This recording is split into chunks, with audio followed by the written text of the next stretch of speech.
Hello students, welcome to the math channel. हम लोगों ने पिछले वीडियो में सांख्यिकी यानी डेटा हैंडलिंग और प्रायिकता के बेसिक्स करे थे। जिन लोगों ने नहीं देखे हैं वो पिछले वीडियो में देख लेंगे। आज हम उसके क्वेश्चंस डिस्कस करते हैं। 2 क्वेश्चंस बोर्ड पर लिखे हैं। कक्षा 10 के छात्रों का भार किलोग्राम में क्रमशः 56, 42, 40, 38, 52, 48, 45, 45, 45, 44 एंड 40 किलोग्राम है। तो 10 लोगों का भार है। तो आपका समांतर माध्य का क्या फॉर्मूला होता है?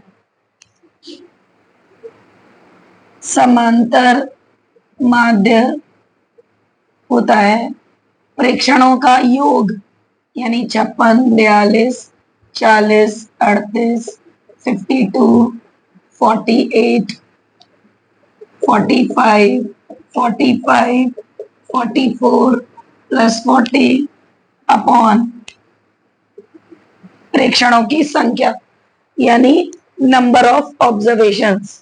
अब आप इसको ऐड करेंगे तो 450 आएगा और 450 बटे 10 हो जाएगा 45 किलोग्राम। ये आंसर है। तो देखिए इसमें क्या होता है, स्टैटिस्टिक्स इजी होती है लेकिन कैलकुलेशन मिस्टेक ज्यादा हो जाती है। तो अगर आपके जोड़ने में गलती हो जाएगी तो आपका आंसर रॉन्ग हो जाएगा। बाकी फॉर्मूला सिंपल है। नेक्स्ट देखिए, प्रथम 10 सम प्राकृतिक संख्याओं का समांतर माध्य। देखिए सम संख्या है तो सम संख्या 2, 4, 6, 8, 10, 12, 14, 16, 18, 20, 10 हो गई।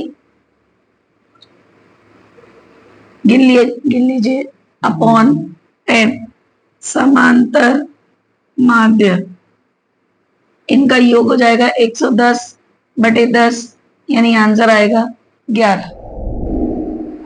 देखिए अगला क्वेश्चन समांतर माध्य का दूसरे टाइप का क्वेश्चन है। इसमें 4, 5, 7, 9 और 1 इतनी संख्याओं का माध्य दे रखा है। तो इन सब का योग बटे नंबर ऑफ ऑब्जर्वेशन 1, 2, 3, 4, 5 ये किसके बराबर है? 6 के बराबर आपको दिया है। तो आपको ए का मान निकालना है। तो देखिए कितना हो जाएगा, 5 और 4 9, 9 9 18, 18 और 7 25, 25 प्लस ए बराबर 5 का भाग हो रहा है उधर जाके गुणा हो जाएगा तो 30 हो जाएगा। 25 प्लस ए बराबर 30, ए बराबर 30 माइनस 25 जो कि 5 हो जाएगा ए का मान। देखिए ये थोड़ा डिफरेंट टाइप का क्वेश्चन है। 11 परिणामों का औसत 50 है। यदि प्रथम 6 परिणामों का औसत 49 तथा अंतिम 6 परिणामों का औसत 52 है तो छठा परिणाम होगा। तो देखिए हम नंबर से करेंगे। पहले 11 परिणामों का औसत, तो हमें 11 परिणामों का औसत हम कैसे निकालेंगे? 11 परिणामों का योग बटे 11 बराबर आपको दिया है 50। तो आपको 11 परिणामों का योग मिल जाएगा। मैंने सारे दोबारा नहीं लिखे हैं, हो जाएगा 50 गुणा 11 यानी 550। अब उसने अगले कॉमा के बाद क्या बोला है? यदि प्रथम 6 परिणामों का औसत, फर्स्ट 6 कौन से हैं? 1 2 3 4 5 6, यानी x1 plus x2 plus x3 plus x4 plus x5 plus x6 कितने टोटल? 6। इनका औसत है 49। तो इनका योग क्या हो जाएगा?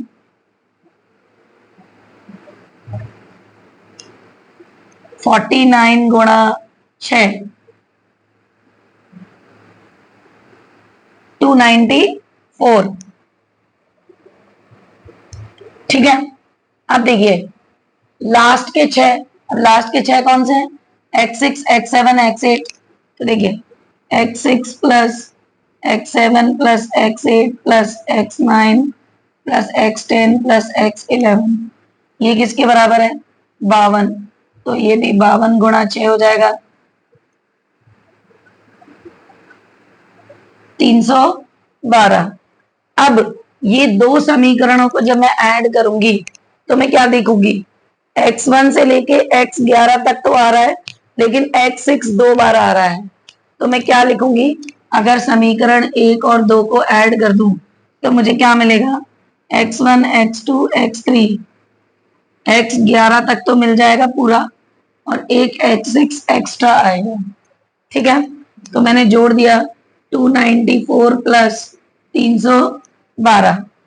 तो अब देखिए x1 से लेके x11 तक का मान मुझे पता है 550 है, प्लस x6 और इसको जोड़ूंगी तो मैं कितना आ जाएगा 606। तो x6 क्या हो जाएगा 606 माइनस 550, यानी आंसर आएगा 56। तो 56 इसका करेक्ट ऑप्शन है, यानी जो छठा परिणाम है वो 56 है। देखिए ऐसा क्वेश्चन अगर आता है, सारणी में 50 शिक्षार्थियों का भार किलोग्राम में दिया गया है, उनके भार का समांतर माध्य निकालना है। तो देखिए ये सारणी आपको दी है, इस सारणी से हमें क्या पता चलता है कि 40 किलोग्राम भार 4 टीचर्स का है, 42 किलोग्राम 12 टीचर्स का है, 43 किलोग्राम 18 टीचर्स का है, मतलब 18 टीचर्स का एक सा भार है, और 44 किलोग्राम 10 टीचर्स का है और 45 किलोग्राम 6 टीचर्स का है। तो हम क्या करते हैं, इसमें 40 को 4 बार जोड़ने की जगह 40 को 4 से गुणा कर देंगे तो वही योग आ जाएगा 160। तो हम इस टेबल में ऐसे ही ये इनका गुणा कर लेते हैं, 40 गुणा 4 160 हो गया, 42 गुणा 12 504 हो गया, 43 गुणा 18 774, 44 इंटू 10 440, 45 इंटू 6 270। अब समांतर माध्य क्या होता है, जितने भी प्रेक्षण है उनका योग, तो योग कर दिया 2148 आ गया, बटे प्रेक्षणों की संख्या यानी 50 शिक्षार्थी थे, तो वही फॉर्मूला है। यहाँ पर मैंने लिख दिया है sigma F x on sigma F, मतलब सिग्मा का मतलब होता है जोड़, तो ये एफ एक्स है, इनका योग हो गया। तो 2148 में 50 का भाग देंगे तो 42.96 किलोग्राम आ जाएगा, जो कि पहला ऑप्शन है।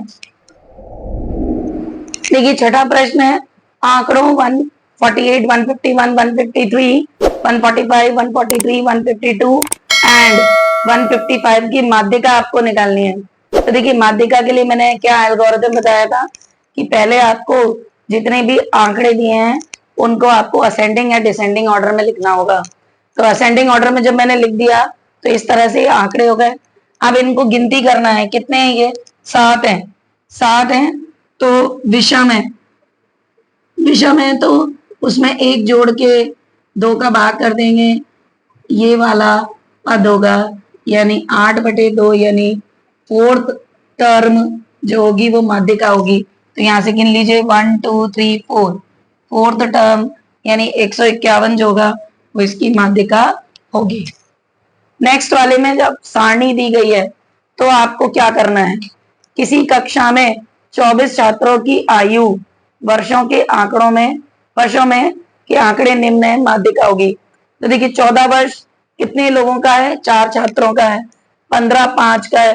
तो अगर आप इसके आंकड़े लिखेंगे तो इस तरह से है, 14 आपको 4 बार लिखना होगा, 15 आपको 5 बार लिखना होगा, तो ऐसे तो बहुत टाइम लग जाएगा। ठीक है, तो हम कैसे करते हैं, इसके लिए एक टर्म आती है संचयी बारंबारता यानी क्यूमुलेटिव फ्रीक्वेंसी। क्यूमुलेटिव फ्रीक्वेंसी जब है तो क्यूमुलेटिव फ्रीक्वेंसी हम कैसे निकालते हैं, जो आपकी ये नंबर ऑफ छात्र है फ्रीक्वेंसी है 4, 4 में 5 जोड़ेंगे 9, 9 में 4 जोड़ेंगे 13, 13 में 6 जोड़ेंगे 19, 19 में 5 जोड़ेंगे 24, तो वही आ जाएगा, यानी 24 छात्रों की आयु दी गई थी। अब 24 कैसा है, सम है, तो जब सम होता है तो 24/2 तथा 24/2 प्लस 1 टर्म हम देखते हैं माध्यिका के लिए। 2 माध्यिकाएं होती हैं और फाइनल आंसर हम माध्यिका का क्या निकाल देते हैं, समांतर माध्य। ठीक है, औसत निकाल देते हैं, तो यानी 12वां व 13वां पद चाहिए। तो देखिए 9 पद तक तो ये चलेगा 14 और 15, और 9 से लेके 13 पद तक 16 चलेगा। इसका मतलब यही है ना, यानी 14 14 14 4 बार लिखूंगी, फिर 15 15 15 5 बार लिखूंगी, फिर उसके बाद 16 लिखूंगी, कितनी बार, 4 बार। तो इसका मतलब जो 12वां पद है और 13वां पद है दोनों में क्या आ रहा है, 16, तो 16 प्लस 16 बटे 2 यानी 32 बटे 2 यानी 16 वर्ष माध्यिका हो जाएगी। देखिए आंकड़ों का बहुलक क्या होता है, जिसकी फ्रीक्वेंसी सबसे ज्यादा होती है, यानी जो ज्यादा बार रिपीट होता है। तो कोई भी आंकड़े दिए गए होते हैं तो उसे आप फिर से असेंडिंग ऑर्डर में लिख दीजिए। तो आप देख रहे हैं यहाँ पर 8 सबसे ज्यादा बार रिपीट होगा, तो 8 इसका बहुलक है। किसी दिए गए आंकड़ों के लिए बारंबारता 5 को टैली चिन्ह में किस प्रकार निरूपित करते हैं? तो देखिए यहाँ तो 4 ही डंडे हैं, दोनों तो वैसे ही बेकार है, ऐसे 5 डंडों में नहीं करते हैं। तो इस तरह से हम डिब्बे बना देते हैं, बॉक्स बना देते हैं 5। इसमें वही क्वेश्चन है बहुलक वाला, फिर से हम ऑर्गेनाइज करके लिखेंगे। तो हम देख रहे हैं 2 4 बार है, तो 2 इसका बहुलक है। देखिए 11वां प्रश्न बहुत ही सरल है, ऐसे कभी कभी सरल प्रश्न भी आ जाते हैं। 2 3 4 का समांतर माध्य, तो 2 + 3 + 4 बटे 3 है प्रेक्षणों की संख्या, तो 9 बटे 3 यानी आंसर आएगा 3। 12वां प्रश्न जो है इसमें देखिए इसका प्रूफ तो बहुत लंबा है, ठीक है, मैं आपको शॉर्ट में समझा दूंगी। लेकिन कभी भी कोई समांतर माध्य दिया गया है, 12 प्रेक्षणों का समांतर माध्य दिया गया है 15, यदि प्रत्येक प्रेक्षण को 4 से, अगर हर एक प्रेक्षण को 4 से गुणा करेंगे तो उसके समांतर माध्य में भी उसी संख्या से गुणा हो जाएगा। और अगर कोई संख्या ऐड की जा रही है तो समांतर माध्य में भी वही संख्या ऐड हो जाएगी, और यदि कोई संख्या घटाई जा रही है तो समांतर माध्य में भी वही संख्या घटा दी जाएगी। कोई संख्या भाग की जा रही है तो समांतर माध्य में भी भाग हो जाएगा। तो यहाँ पर प्रत्येक प्रेक्षण में 4 से गुणा हो रहा है, तो माध्य में भी 4 से गुणा हो जाएगा। 15 × 4 60 आ जाएगा। इसके पीछे का जो लॉजिक है वो क्या है, 12 प्रेक्षण है तो 12 प्रेक्षणों का योग क्या हो जाएगा, बटे 12, यही होता है समांतर माध्य। तो आपका योग हो जाएगा 15 × 12 जो कि 180 है। अब देखिए हर एक प्रेक्षण में 4 का गुणा हो रहा है, तो इसका मतलब 12 प्रेक्षणों के योग में भी 4 का गुणा हो जाएगा। हर एक में 4 का गुणा हो रहा है तो 4 कॉमन लेके भी देखा जा सकता है। तो अब नया योग जो होगा वो क्या हो जाएगा, 180 × 4 जो कि 720 है। अब 720 नया योग हो गया तो नया माध्य हो जाएगा 720 बटे 12, तो आंसर आएगा 60। देखिए इस तरह का प्रश्न हमने पहले किया है, इसलिए मैंने ये सॉल्व करके आपको दोबारा से समझा दिया है। 5 परीक्षणों का समांतर माध्य 15 है। यदि पहले 3 परीक्षणों का समांतर माध्य 14 और अंतिम 3 परीक्षणों का समांतर माध्य 17 है, तो तीसरे परीक्षण का मान आपको निकालना है। तो 5 है तो मैंने प्रेक्षणों का नाम दे दिया x1 x2 x3 x4 x5। तो इनका समांतर माध्य क्या होगा, इनका योग बटे 5, और ये आपको दिया है 15, तो इनका योग निकल जाएगा 15 × 5 करके 75। पहले 3 है यानी x1 x2 x3 का समांतर माध्य 14 दिया है, तो x1 + x2 + x3 बटे 3 बराबर 14 हो गया। तो x1 + x2 + x3 42 हो जाएगा। इसी तरह से लास्ट के 3 x3 x4 x5 इनका समांतर माध्य 17 दिया है, तो x3 + x4 + x5 51 हो जाएगा। अब अगर ये दोनों समीकरणों को मैं जोड़ देती हूँ तो इसमें x3 2 बार आ रहा है, तो x1 x2 x3 x4 x5 एक बार हो गया, एक बार x3 एक्स्ट्रा हो गया, और 42 + 51 हो गया 93। x1 से लेके x5 तक का जोड़ मेरे पास 75 है, तो मैंने 75 + x3 बराबर 93 हो जाएगा। तो x3 हो जाएगा 93 - 75 जो कि 18 हो जाएगा, ऑप्शन ए। देखिए ये भी अच्छा क्वेश्चन है। 4 लड़कियों का औसत भार 60 किलोग्राम है। पहली का भार शेष तीनों के भारों के योग का 1/4 है, तो पहली लड़की का भार किलोग्राम में होगा। तो देखिए 4 लड़कियों का औसत भार दे रखा है x1 x2 x3 x4/4, x1 + x2 + x3 + x4/4 = 60। तो चारों लड़कियों के भारों का योग आ जाएगा 4 × 60 यानी 240। अब यहाँ पर एक कंडीशन दी गई है, पहली लड़की का भार शेष तीनों लड़कियों के भारों का योग x2 x3 x4 का योग उसका 1/4 है। तो इसका मतलब x2 + x3 + x4 का मान 4 का गुणा इधर हो जाएगा, 4 x1 के बराबर है। तो इस वैल्यू को हम यहाँ पर रख देंगे। x2, x3, x4 की जगह पे मैं 4x1 रख सकती हूँ, तो समीकरण बन जाएगा x1 प्लस 4x1 बराबर 240। 5x1 इज इक्वल टू 240, तो x1 हो जाएगा 240/5 यानी 48 किलोग्राम पहली लड़की का भार हो जाएगा। अगला क्वेश्चन वही रिपीटेड क्वेश्चन है, दिए गए आंकड़े का बहुलक निकालना है। जो सबसे ज्यादा बार रिपीट हो रहा है तो आपको दिखाई दे रहा है, मैंने ऑर्गेनाइज करके लिख दिया है डेटा, तो आपको पता चल रहा है कि 12 ही 4 बार रिपीट हो रहा है, तो आंसर इसका 12 है। देखिए प्रायिकता का क्वेश्चन है, संभावना यानी प्रायिकता, जब एक पासे को फेंका जाता है तो 2 का गुणक आने की संभावना क्या होगी। तो देखिए पासे को जब हम फेंकेंगे तो 1 2 3 4 5 6 कुल संभावनाएं कितनी हो जाएंगी 6, और 2 का गुणक 2 4 6 हो गए, 2 के गुणक यही होंगे, तो वो कितने हैं 3। तो आपका संभावना का फॉर्मूला या प्रायिकता का फॉर्मूला है फेवरेबल आउटकम्स, यानी 2 का गुणक कितने हैं 3 और बटे कुल परिणाम, तो आंसर आएगा 1/2। 360 लोगों के एक समूह में उनके पसंदीदा मौसम के विषय में मतदान के लिए कहा गया। मौसम है गर्मी, बरसात और सर्दी।